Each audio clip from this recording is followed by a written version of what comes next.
Welcome into Duval Daily, presented by GenJag.com. I'm Jordan DeLugo. Thanks so much for tuning in here on Thursday, November 14th. Getting this out a little bit later today than we usually do in the morning. Not feeling my very best, so I've been battling through that a little bit, but wanted to get this out here, talk to y'all about it. Teased it last night on Club Jaguar, if you were paying attention there. Is it a bad year to have a top 5 pick? And as most of you probably know, the Jacksonville Jaguars currently hold the number 1 overall pick. And they have a date with the Lions this weekend. Probably not going to result in another win. So, I mean, the Jags, they're looking like a team that's probably going to fall in that top 5. Yes, there's some divisional matchups that maybe they could compete in down the stretch. Titans, Colts. You have the Raiders and Jets. I mean, on paper down the stretch, there's some winnable games for the Jaguars, but I don't think this team has shown anything to make you expect that they will be able to go on some type of run and dig themselves out of the bottom of the NFL standings, right? So I do think the Jaguars will probably finish with a top 5 pick. Currently, they have number 1 overall pick. But there has been some sentiment that I've seen kind of throughout this draft process, which really starts getting kicked off for a lot of people around this time of year. Obviously, I've been looking at the NFL draft for quite a while already, as I do. But Albert Breer, he does the Monday Morning Quarterback. He shared that he thinks it's a bad year to have a top 5 pick. And depending on what you're looking for, I can understand that sentiment. But if you're going to select in the top 5 this year, top 7, I absolutely think there's a handful of players that do separate themselves from the rest of this class. I do. And so I think you have the opportunity as a football team, not just the Jaguars, but any team here, to go get a prospect, to go get a player that has the chance to be one of these guys that define their position at the NFL, help define their position at the NFL, one of the best in the league. So I absolutely would be excited to be picking in the top 5 to 7. Obviously, you don't ever want to be down there. You want to have a better record than that. But I think that there's a number of prospects, again, about 5 to 7 here that stand above the rest. And that's not to say you can't find gems later on in the first round or in this class. I think there's a lot of exciting prospects, but there are fewer true first rounders in this class than typically. Certainly than there were last year in the 2024 class. But you got those blue chip prospects at the top that I'm really excited about. Now, the one deal here is, we talked about this a little bit this week. At number 1 overall, quarterback has been the pick like 17 or 18 times since 2000. You've had like 5 defensive ends and a couple offensive tackles. So where Albert Breer might be going with this is there's probably not a quarterback that really should go that high this year. There's not. Fortunately for the Jaguars, they don't need a quarterback, but at the same time, like, if you're the number 1 pick and you have your quarterback, you're probably a team generally that would like to trade out. And so that might not be an option this year for the Jaguars. I just do not see those quarterbacks as worthy of trading the farm for. I really don't. Maybe a team will get desperate. Maybe a team will do it. We'll see. Again, we don't know where the Jaguars will finish. If they do finish at number 1, maybe a team would get desperate and move up for a Cam Ward or Jalen Milroe, Shedeur Sanders. I don't see it. I like those guys. I think they all have the potential to be good quarterbacks. But I don't see them as that level of quarterback prospect. And then at offensive tackle, the guys at the top, the best guys, are guard prospects at the next level, in my opinion. And, Josh Simmons was working his way up, but tore his ACL. So if you're looking for a quarterback or a tackle, top 5 might not be the place you want to be at. I do understand that. I get that. And if you're looking for a quarterback or a tackle early on, this just might not be your class. So those are fair arguments. Those are fair points for anyone looking at this class saying it's not a great great crop at the top. But as it relates to the Jaguars and their needs, offensive tackle absolutely could be a need. Depending on how Walker Little plays down the stretch, depending on if they bring him back, right? So offensive tackle could certainly be a need. But I think you have to weigh, if you're drafting an offensive tackle that high, do you think that they're going to come in and be better than Walker Little? How long will that take? Or would you rather take someone maybe in the second round that has a chance to be there? Because if you're taking a tackle this high, I don't think there's that much of a difference between who you could get in the first and the second. I really don't. And maybe Josh Simmons falls to the second, the Ohio State tackle, because of the ACL, right? So, and we'll talk about one guy I know a lot of people probably want to hear about, Kelvin Banks out of Texas. We'll talk about him a little bit later. But I want to talk about the prospects here that I think, if you're selecting in the top 5, or like can't miss, they're going to be among the best players at their position in a couple years' time. They're going to be fantastic. And that's exciting, right? That's really exciting for teams selecting this high. They're going to get some players that are blue chip type players, in my opinion. So Jaguars, biggest need outside of tackle, maybe even including tackle, is corner. You have Tyson Campbell, who you feel great about. You have Jarian Jones, who is really playing well as of late at nickel. But outside of those two, future-wise, you've got nothing. Nothing to feel good about as a potential starter. So corner, if you're looking at the top of the draft, you've got Travis Hunter and you've got Will Johnson. And these two guys are incredible. Will Johnson is more of that like prototypical frame, over 6 feet tall, over 200 pounds, has length, has the muscle mass, the density, has incredibly quick feet, reactive hips, fluid hips. He sees the game really well at corner. He's got all the traits you're looking for a top flight corner, whereas Travis Hunter is the more unique build. And I do think Travis Hunter should be the top pick in this class. Travis Hunter, he's a little bit over 6 feet, $185, but he's got length, explosiveness, and because he plays both sides of the ball, and I've talked about this, I think at the next level he won't be playing both sides of the ball full time.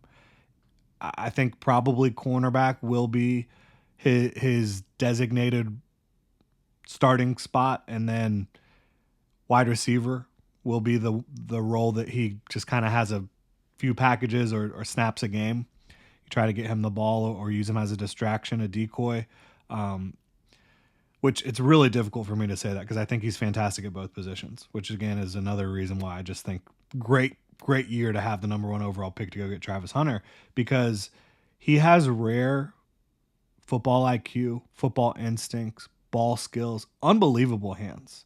Like, this guy goes up and gets contested catches as good as any big-bodied receiver in the class. He's amazing.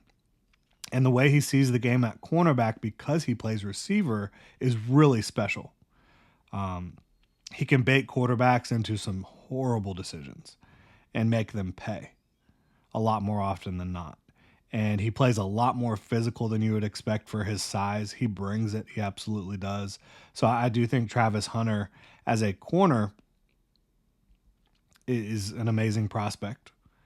I think Will Johnson as a corner is an amazing prospect. Now, another big need for the Jaguars, interior defensive line. It's interesting because, right now Eric Armstead is technically like an edge for the Jags, which is weird. Devon Hamilton is that big-bodied guy. He's playing some pretty good football as of late for them, under contract for a couple years. But I still think, and obviously they drafted Mason Smith, who can't even get on the active game day roster right now, which is bizarre. But I think you could certainly look at interior defensive line as a need, and as a position that, if they got an impact player, it could massively help their defense, because you've got 2 really good edge players. You absolutely do. If you get someone on the interior that can really make their lives easier, that could be amazing. And I think Mason Graham, tremendous prospect. 6'3", 320 pounds, explosive, fast. He's strong at the point of attack. He can hold up against the run. He can also get into the backfield and create penetration. Variety of hand moves and counters to defeat interior linemen. He's faster and quicker than interior linemen. I think he's going to be an absolute stud interior defensive lineman at the next level. And again, someone who you don't want to take off the field. You have to have a rotation up front. We know that, but not the same type of rotation Ryan Nielsen currently deploys.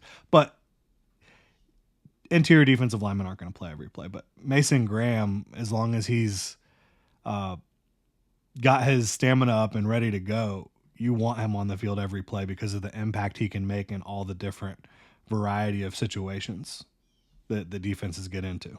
So that's the bottom line for Mason Graham. Special prospect. Talking about wide receiver,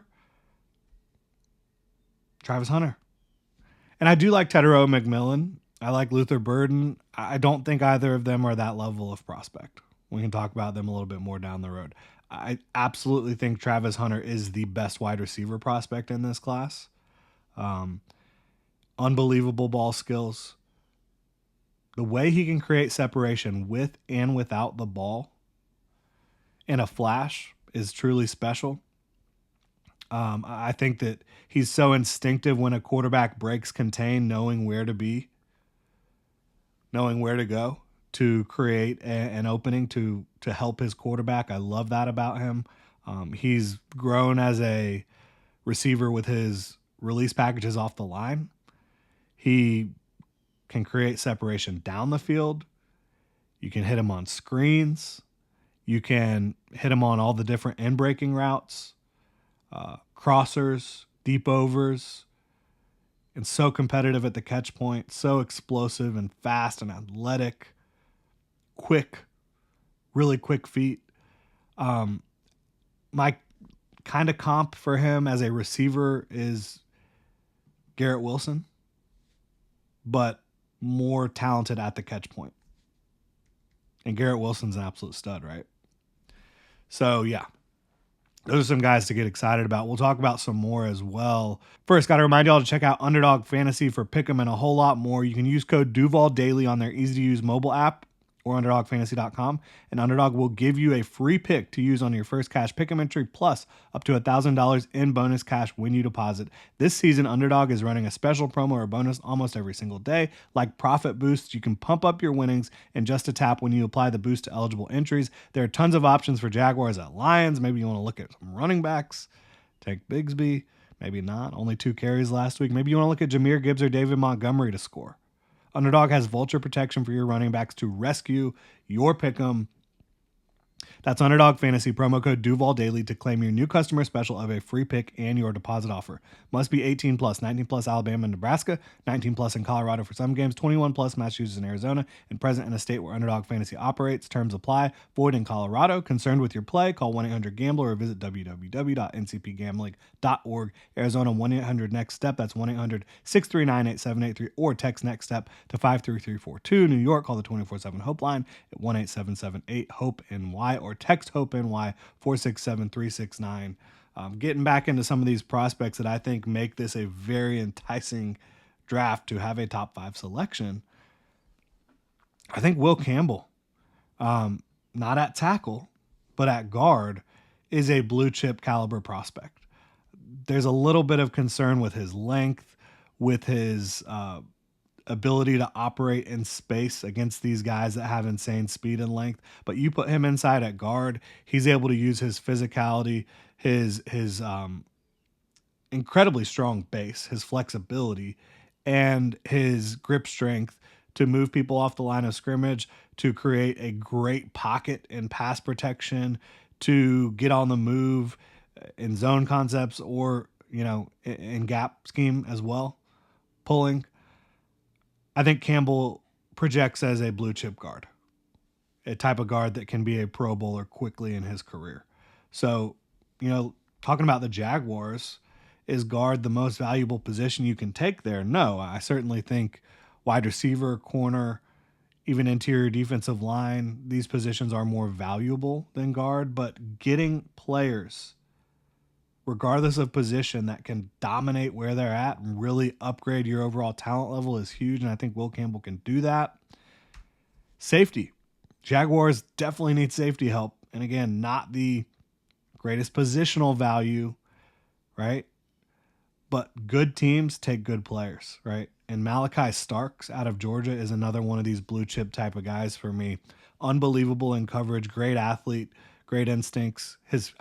He can move like an outside corner in coverage, but he also tackles unbelievably well. And you see him in a lot of cover one, deep safety. You see him in a two high shell quite a bit. At Georgia this year, they've actually run him at nickel corner as well. And the only issues you've seen there occasionally, like a two-way go, which nickel corner has never struggled with a two-way go? Please show me, right? But Starks has size, length, athleticism, great tackler, great coverage player, always where he's supposed to be when he's supposed to be there, sees the game really well. So Malachi Starks is definitely somebody I'd be fired up to be able to land. Add to your defense. Really want to talk about a devalued position, running back, right? But Ashton Jeanty, I don't think the Jaguars would take a running back this high in all likelihood, but Ashton Jeanty is going to change everything for whichever football team he lands with. He is one of the best running back prospects you've seen. This is like a Bijan Robinson level, Saquon Barkley level, and he's not the same as those guys at all, but low center of gravity, contact balance, one of the best tackle breakers, and the way he's able to break tackles and just, use that contact balance to continue rolling down the field. He is explosive. He's got great hands. He's really good in pass protection, a 3-down back that has the ability to thrive in a gap scheme, in a zone scheme, outside, inside, under center, shotgun, doesn't matter. Ashton Jeanty is going to be a superstar in the NFL, in my opinion. Will Jaguars go in that direction? Probably not. Who knows? Edge, probably not that high on the list for the Jaguars either, with Trayvon Walker and Josh Hines-Allen, but you want to talk about an edge, special edge prospect. Abdul Carter is him out of Penn State, and this is a guy that primarily an off-ball linebacker until 2024, and it took him a little while to get it going from a pass rush perspective this year. Like against some of these early season competition, lower competition opponents, it wasn't really popping off for Abdul Carter. But as soon as they got into Big Ten play, Carter has been a menace, a straight up menace. He's been so darn good. And you've seen him week to week developing. And it's not like one of these charts of development where, good week, down week, good. He has been playing incredible. It's been like straight up for Abdul Carter. And he's over 250 pounds. He's 6'3". I do think he has good length, not elite length, but good length. And what he has been able to do using his first step explosiveness and bend and flexibility are insanely rare. They absolutely are. And you've seen him be able to hit the outside arc. You've seen him be able to counter inside with spins and with swipes. You see the rip at the end to finish on the outside arc. So you're seeing quick development, really quick development, week to week. He's getting better and better and better, right? It's really unbelievable to watch him grow. He's been so good over the last 6-7 games for Penn State. And I think that this is the type of prospect you bring in. And yeah, is he your traditional 4-3 base defensive end, edge setter? No.